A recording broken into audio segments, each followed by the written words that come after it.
Welcome to the XFDA, and I'm GunBelt. I'm Mongoose.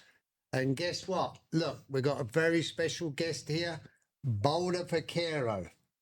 How you doing, buddy? Great. Thank you for having me. I appreciate it. So let me tell you something about Boulder. If you shoot the best wax out there, which is Spitfire Wax, this is the man. He's the owner. Tell us a bit about the wax. Let's start off with a bit about that. We purchased this business about a little over 5 years ago. Have made a few changes. Nothing in the formulas. The formulas were good, so we decided that you don't mess with the right formula. Keep it going. The only thing we've done is made it more efficient, so we can get more bullets out. So when you order, you don't have to wait for your wax. It's on the road. It's coming to you. Right. You know, we have the three types. We have the standard, the high heat, and the flat iron. Flat iron being our mushroom wax, which is probably our best seller. Good thing about our shattering wax is it doesn't stick to things, but it does make a bigger mess. Yeah. I mean, I've tried all the wax out there like we all have, and I definitely find Spitfire Wax the best. That's one of the best out there. Greatly appreciate it. So when you're thinking about a wax, and I know you didn't change the formula, but what makes a really good wax bullet? I think a lot of it is the fact that they're meant to be poured at a certain temperature, cooled to a certain temperature. And I think the more consistent you get that, the better consistency you get out of that bullet. It's, the weight, we always, everything's done by hand, but we always try to get our bullets to weigh 0.89 to about 0.93. Really? Occasionally on the edges, you might have one that's 9.5, 9.6, but that's very minimal in the number of bullets that you get in 1,000. Right. And they still shoot good, fly straight. Yeah, exactly. And they don't, some of the bullets that I've dealt with, they gum up the barrel really bad. Yeah. I don't get that so much with your Spitfire. They do a little bit, but the harder ones, I think they go through pretty clean. Yes, the high heat is, we've had them where we've shot literally 150 rounds without cleaning a gun. Right. Okay. Now, it's sturdy when you get done. Right. But you're still, you don't lose much speed, and it don't take you forever to clean it. Wow. Well, let me ask you, what made you decide to take over that Spitfire? Well, I think a lot of it, again, it came to us in a situation where the guy that had purchased it the third time had some health issues. And me and Babe have been in the fast draw sport and CFDA since it started, 2002. So we're going on 24 years this year. And any part we can do to keep fast draw alive, no matter what we're doing, that's what we want to do. Right. And Bob Bussinger was a very good friend of mine. He was the original owner of Spitfire, the original starter. And I felt it was important to keep his legacy alive as well. So... Well, that was going to be one of my other questions. You've been around forever in this fast draw world. What are the changes? What are the changes that have been like not so positive and that have been negative that you've seen over the years? I think a lot of the positive is the fact that it is still a gentleman's sport. For the most part. You get done, it's a handshake or a slap on the back. You walk off smiling. Right. You might not be happy about the loss. I mean, we're all honest. We're all competitive. Right. But it's different than any sport I've ever shot. It's been a lot of years traveling the country shooting trap. Totally different. Thousands of dollars on the line. You might go home with the buddy you rode up in and not talk for 300 miles because you beat him or he beat you. Right. It's not that way in this sport. I've noticed that too about that. Everybody, they may get on the line and be real competitive like that, but once the shoots, the round's over, they're shaking your hands and you're back there talking about what I did wrong or how did you do it, and actually they're happy for you. I mean, if I get beat quite often. So me too. Shot him around the mongoose. You're happy for the guy that beat. He just real gentleman-like, as you said. Absolutely. And I think a little bit. If there is a real negative side to things, is sometimes, and it's very minimal, but the competition gets ahead of everything else. Right. You know, Yeah. and that's something I think we have to keep in check, because and I'm the first one to admit it too. I get beat. I'm not happy, but I get beat by a new shooter.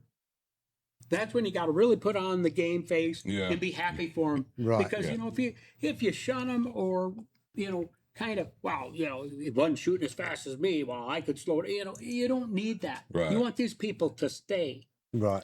and whether they're a 3 shooter or a 9 shooter, if they're up there giving their best and trying, I mean, that's one thing that I see in the traveling we've done. Some of the big dogs of the sport, they just can't accept the fact of getting beat by a new shooter, or the thing that probably I hear or remember the most is my father was one of the oldest shooters in CFDA. In fact, when we started doing the categories, he was an old Marine from Korea days. And when he said, you point the gun, you hit what you're aiming at. You don't waste ammo. So he was very consistent, never real fast, but very consistent, very hard to beat. He shot up within about 2 weeks of passing with cancer. He was still shooting. And I think that's the big thing we got to remember. This sport is for everybody, whether you're 8 years old or 88 years old or 108 years old. If you can get up, I mean, we've had people that we've helped in wheelchairs. We've had people on stools, one-arm people. It's just a sport for everybody.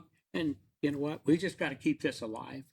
Well, that's what the XFDA is all about. We promote the youth, the older people, and the middle people. We want everybody to enjoy it. And with XFDA, whether you're a fast shooter or not, it's not a guaranteed win. You get the slower shooters, can take you out. These fast shooters miss. Yep. And, there's a penalty for it. That's right. All the time we end up missing. Yep. But that's one of the things, like you were saying, a new shooter comes up and they're shooting slow. Right now they just started. And I don't want them to feel bad when they go up against a fast shooter and get beat, you know what I'm saying? And so I'm never much into the fast shooters or the real ego-driven shooters out there that are just like, because we never promoted that. It was always you shook the person's hand, you congratulated them, and then you moved on to the next round, because that's kind of what it was all about. Yeah. So let's talk about your health, because I know. Tell us about what you've just been through. 'Cause I know, but let's let everybody know about what you've had to go through. I was on a transplant list for a kidney for 6.5 years. Wow. Throughout that 6.5 years, about 2.5 years ago, I wound up with cancer. Had to have a very radical surgery, but did it. Was off the list for a year, but been cancer free ever since. Good. And then in November of 25, I got the call and got my new kidney. So Awesome. we're just That's 5 months amazing. out. Well done. I'm so happy for you. Thank you very much. And you look like you had just He looked like a young man again. the prime. Look at you, slim. It was really amazing. I mean, and I'll tell you what, the power of prayer is huge. Right. Oh, absolutely. From the CFDA family to the XFDA people that I've met and known, and all my customers from Spitfire, it's just phenomenal. Yeah. It is really phenomenal. And I always said, if somebody don't believe in the power of prayer, just call me. Right. I mean, Right. I got one of the best matches that the hospital I was in, which was luckily 70 miles from home, but I was number 330 of the program. And he said it was the best match that they've ever seen. Really? I was so blessed. Somebody, family member, gave up their life, Right. and I was fortunate enough to be a match. And they said it's such a perfect match that they have to continue to watch to make sure the DNA of that kidney don't start taking over my DNA. Oh, wow. It's that good of a match. Wow. And I'm like 3.5 months ahead of schedule of where I should be. Technically, I probably shouldn't have even been traveling, but everything's been so good. So I'm after up and running. after the transplant, what was the healing time? Did you? They had planned us to be in Sioux Falls for 2 months. Wow. 2 weeks and 2 days, they sent me home. I was healing up good. Wow, yeah. Unbelievable, isn't it? It was, it was such a blessing. I said, the kids said, "What do you want for Christmas?" I said, "Just my family here." Yeah. That's all I need. I Yeah. got the best present I could have ever asked Yeah. for on November 5th. Did it ever go through your mind about, are you ever going to be able to shoot again? Was that worrying you? Because I know obviously you've shot all your life here. Did it go through your mind? Funny stories. I was on dialysis. I was on peritoneal, which is home dialysis, for 3.5 years. When I went in to meet with the doctors, they said, "Well, we usually put it over here on the right side." And you shoot right-handed? I'm a right-handed shooter. I said, "Doc," I said, "I need a favor." He goes, "What's that?" I said, "Can it be to the left side?" "Well, yeah, we can, but normally," and I said, "Well," he goes, "What for?" And I said, "Well, I'm still going to be able to shoot fast draw, right?" And he goes, what's fast draw? What's that? Well, we get the internet up and we start showing him pictures, and oh man, no. Well, yeah, we can do that. So he puts it in the left side so I can shoot right-handed. Okay, that's all good. Well, we get ready for, we're getting closer. I've had a couple calls and they fell through. And so he goes, "All right, you're my fast draw guy. Any more questions?" No, he's thinking health questions. Well, no, I'm like, "Okay, where's this kidney going?" Well, it goes in front, down low on your belly. I said, "Oh, Doc," I said, "am I going to be able to cinch my belt up for shooting?" He laughs. He goes, "Well, once you're healed up, you'll be fine." I said, "Well, how long is that?" And he says, "Well, that depends on you." Yeah. So actually, right at about 2.5 months, I was able to put the gun back on and start shooting. I still wear a band because it'll pull a little bit. But it's one of those deals that everything's been good. Well, that's real good news. I'm glad about that. Thank you. And you're going to go and shoot. You're going to try and shoot with us this weekend if you can.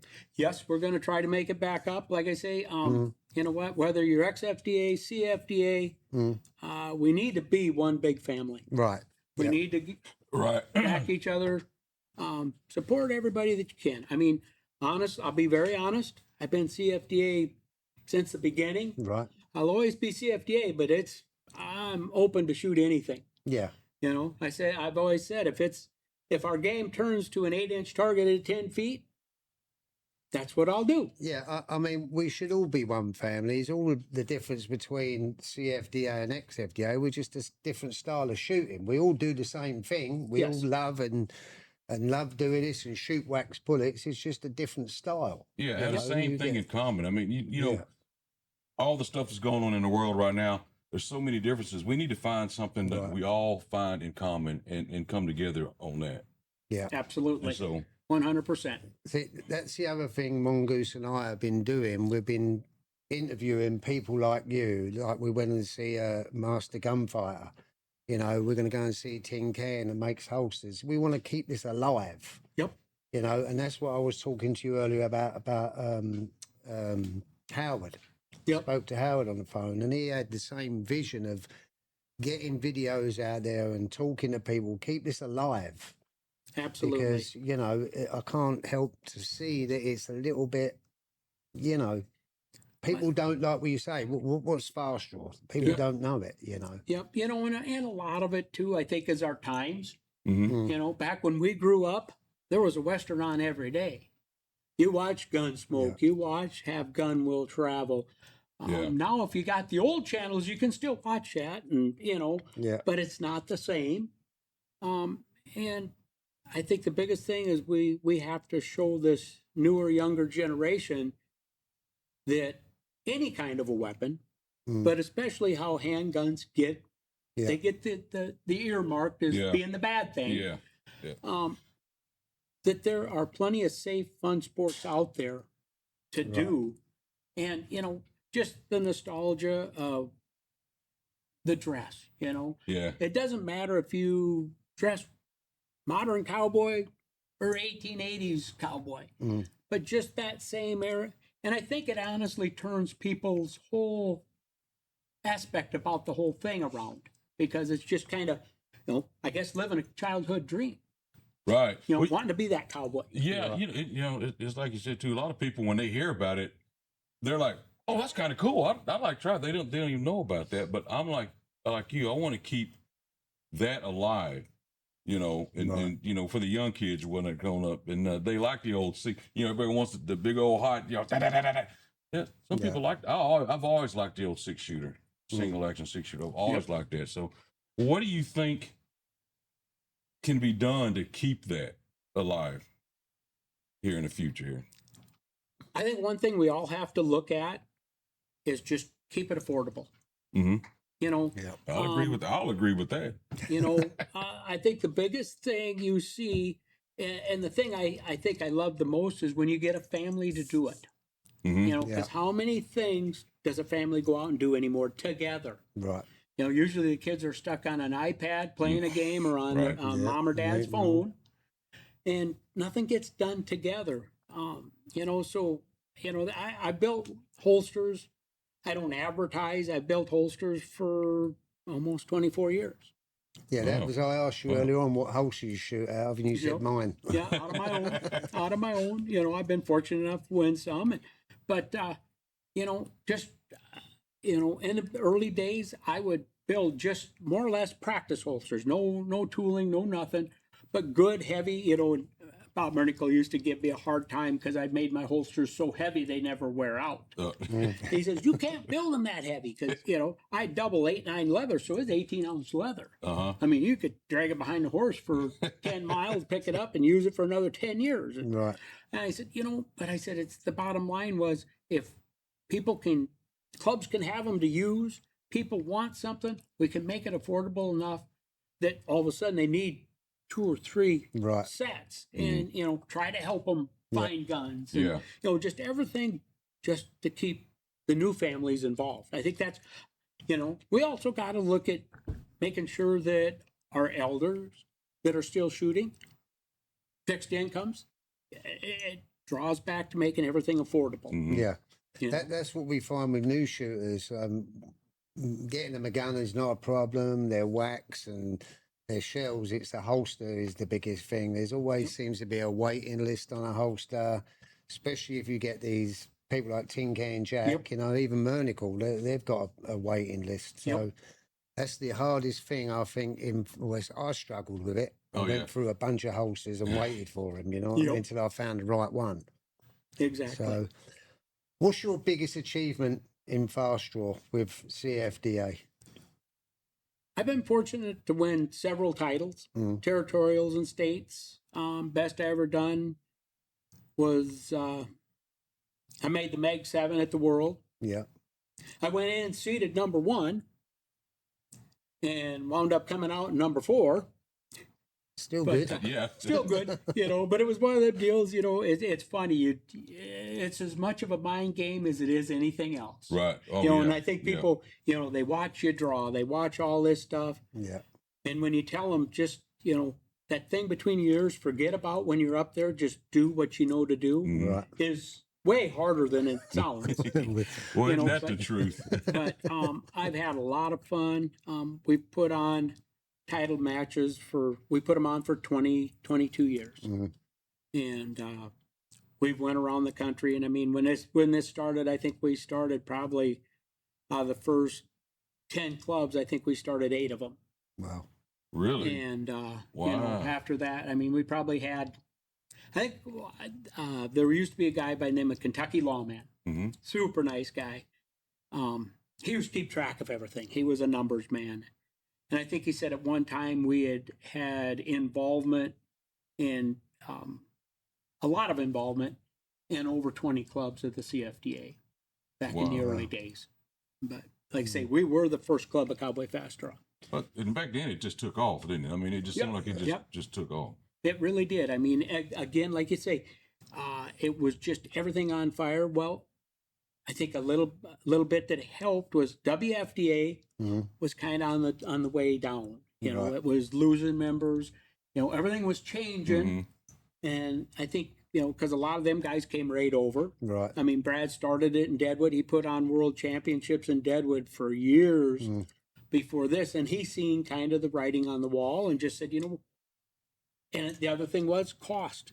You Yeah. know, the guns that they have in the WFDA skeletized aluminum cylinders, titanium, kinda like barrel. race You guns, know, yeah. my gosh, the race guns you get. Yeah. You know, a Phillips gun was a spendy gun even back then. Yeah. And I own one just for the history. Right.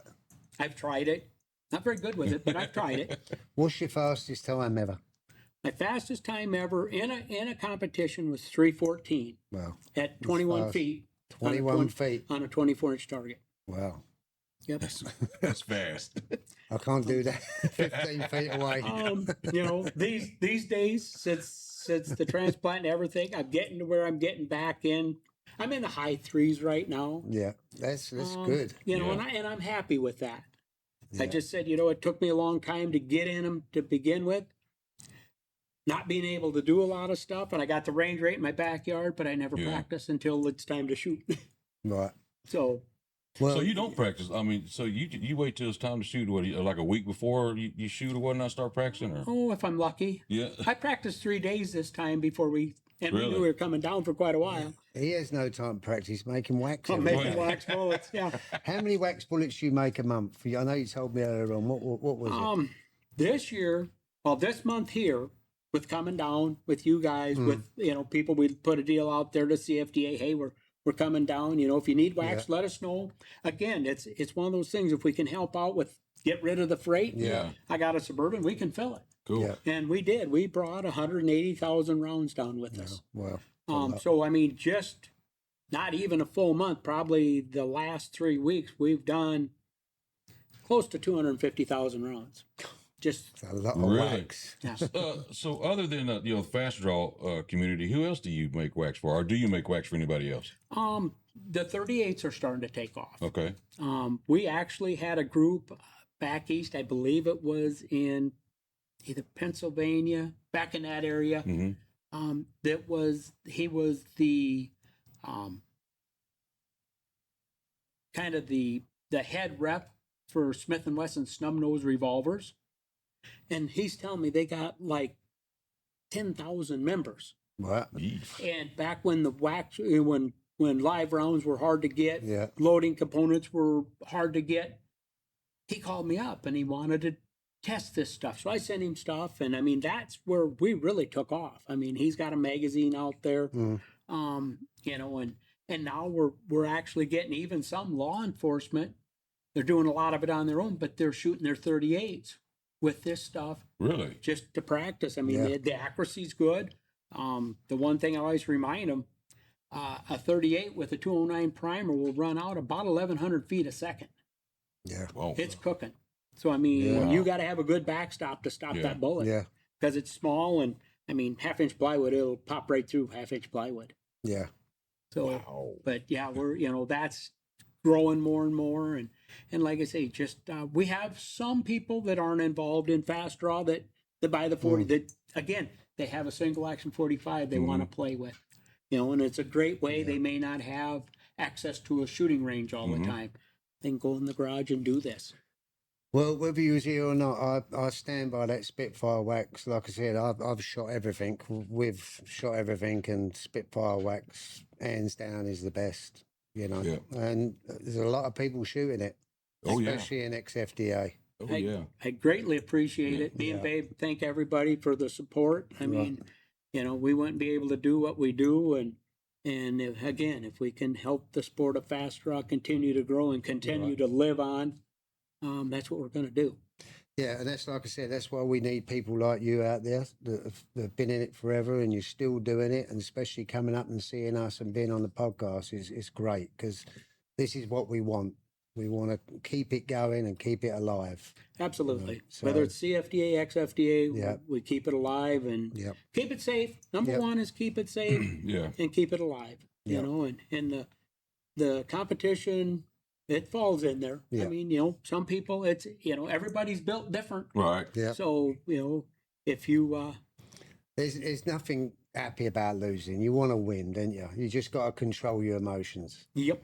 You know, when I lose my first couple of rounds, I'm like, I go around the back and punch myself, but I don't let anyone see. Oh, yeah. And then I get over it. You know what I mean? It's hard to get over because it's the competition in you. Yep, exactly. You know, you just don't want to show the emotions. Yep, and it's funny how much competition is in somebody. Oh yeah. You know, Yeah. first couple times it's like, okay, well, I lost, but okay, I'm new. Yeah. Boy, but the next time they come shoot, there's a whole different person. But and that's when you got to teach them the right from wrong.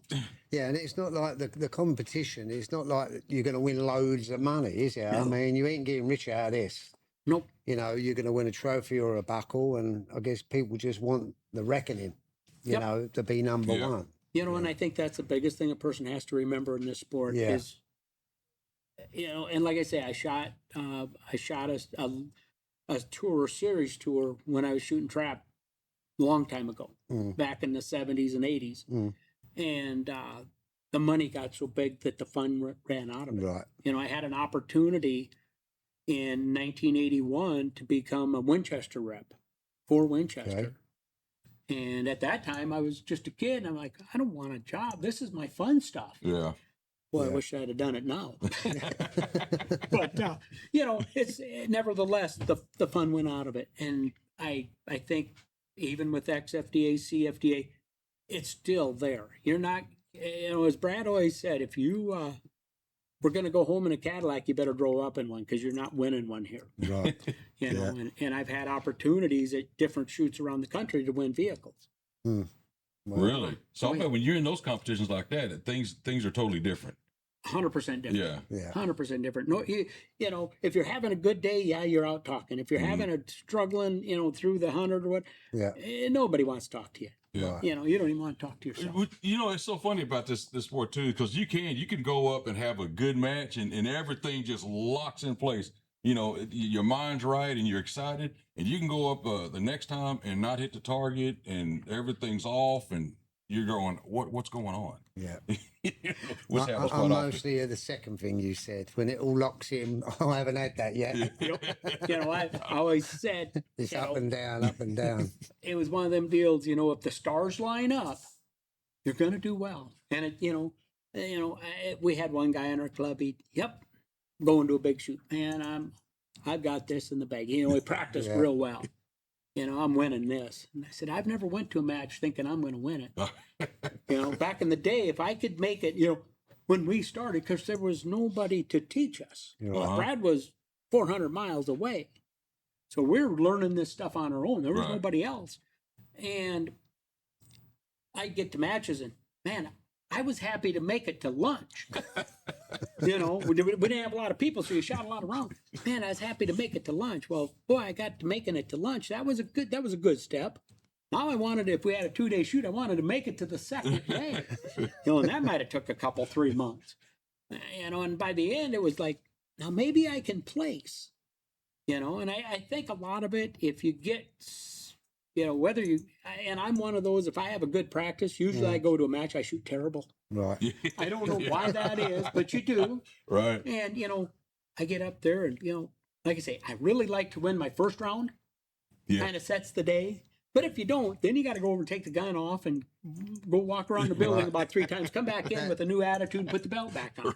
It always makes a good day if you win that first round. Yeah. Yes, it does. There's Yep. nothing worse than losing that first round because you think that's in your head now, isn't it?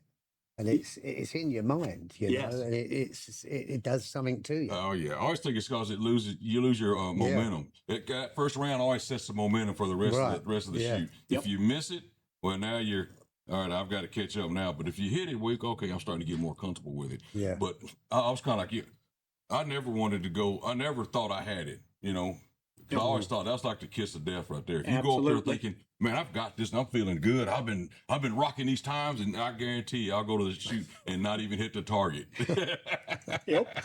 Just stand there and freeze. Yep. I do that Freeze quite on a the bit, light. too. Yeah. One time down in Kansas, we were shooting the Kansas State down there. I got up, and like you said, got up there with gentlemen that went, one of them guys, Mr. Consistent, shot about a 75, 80. But if you missed a shot, you were in trouble. And first round, I think I hit it once. He hit 4 in a row, and I was back to the shower. Man, I just, everything's going through your head. Yeah. Well, like I say, took the gun off, took a little walk, come back, put the belt on. I shot the rest of the contest clean, won the title. Oh, wow. Wow. You know, Great. and then the next year I won them back to back. But the next year, started out, I won the first round. Ooh, I feel good. Got all the way down to the last round and lost 2 in a row.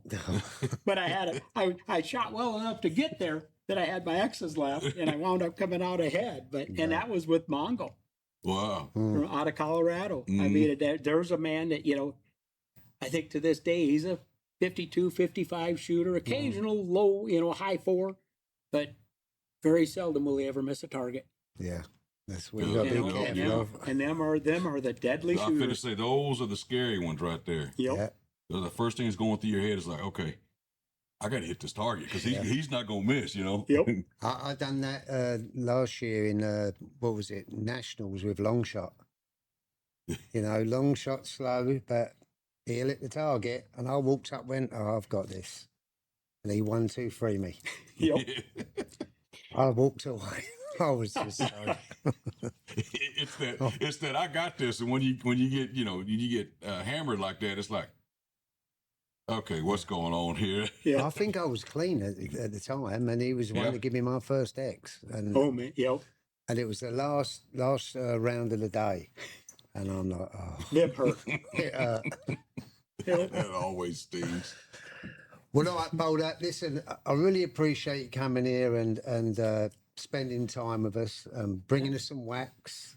But, Absolutely, my pleasure. But it's people like you that really do keep this alive, and I mean that. And having a podcast with you is exactly what we want to do. Yeah, It's with absolutely. people like you that got the knowledge and been in it for a long time, and you're still at it after this surgery. Yeah, just the It's history and amazing, everything. you know. I appreciate it. I very much. It's great to see you guys. Same Very here. nice meeting you. I've been looking forward to this Yeah. ever since we talked. Yeah.